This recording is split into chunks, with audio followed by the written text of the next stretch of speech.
और दोस्तों हम शुरुआत कैसे करेंगे, यहाँ पर देखिए 3 टू द पावर x लिखा हुआ है और माइनस का 2 ब्रैकेट में 3 टू द पावर x -10 और इसकी वैल्यू कितनी दी हुई है दोस्तों, माइनस का 1।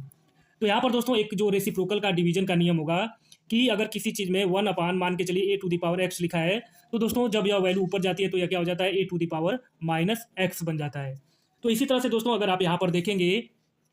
कि क्या लिखा हुआ है 3 to the power x minus का 2 लिखा हुआ है, तो हम इसको क्या कर सकते हैं दोस्तों, 3 की पावर 2 नीचे लिख सकते हैं और फिर हमारा ब्रैकेट में 3 टू द पावर x -10 और वैल्यू -1। अब दोस्तों यहाँ पर अगर देखा जाए तो अब अगला स्टेप हमारा क्या होगा, अगला स्टेप होगा दोस्तों 3 to the power x upon का 9 और 3 to the power x minus का 10 इज इक्वल टू -1। अब यहाँ पर दोस्तों अगर हम 9 को इस साइड में लेते जाएं तो यहाँ पर क्या होगा, 3 टू द पावर x अपान 9 तो हम नहीं लिखेंगे, यहाँ पर हम लेके चले जाते हैं ऊपर 3 to the power x -10 is equal to minus का 9, क्योंकि यह 9 यहाँ पर मैंने मल्टीप्लाई कर दिया। अब दोस्तों यहाँ देखिए, यहाँ पर 3 टू द पावर x ब्रैकेट में भी 3 टू द पावर x -10। तो यहाँ पर दोस्तों हम क्या करेंगे, 3 टू द पावर x को अगर हम मान लेते हैं a है, तो अब इसको हम यहाँ पर अपने इस इक्वेशन में पुट कर देंगे। तो यहाँ पर हम क्या लिख देंगे, a और ब्रैकेट में a -10 is equal to minus का 9। ऐसा हमने इसलिए माना क्योंकि हमको यहाँ पर दिख रहा है कि ये जो है द्विघात समीकरण बन जाएगा। अब दोस्तों यह क्या हो गया, a to the power 2 -10a -9 को इधर हम लेके आ जाएंगे इज इक्वल टू 0।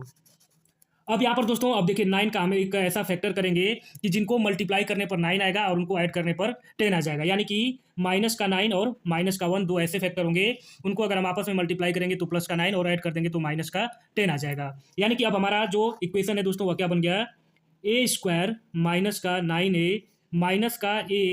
प्लस का 9 इज इक्वल टू 0 बन गया।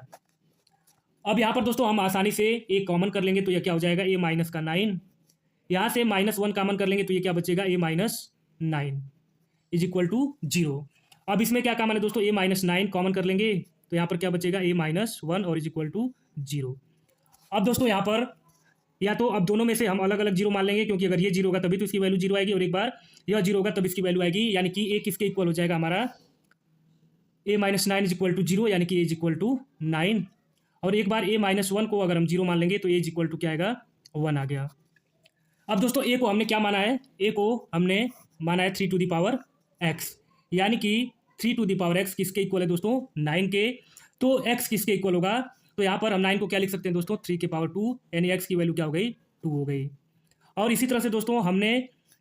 a को क्या माना है, एक की एक वैल्यू और है ये 1, तो यहाँ पर 3 टू द पावर x को हमने क्या मान लिया, 1। तो दोस्तों यहाँ पर अगर x की वैल्यू 0 होगी, यानी कि 3 to the power 0 is equal to 1, तो इस तरह से हमारा दोस्तों दो वैल्यू आ गई, x की एक वैल्यू 2 और एक वैल्यू क्या आ गई दोस्तों, 0। तो यह जो है हमारा आंसर होगा इस प्रश्न का।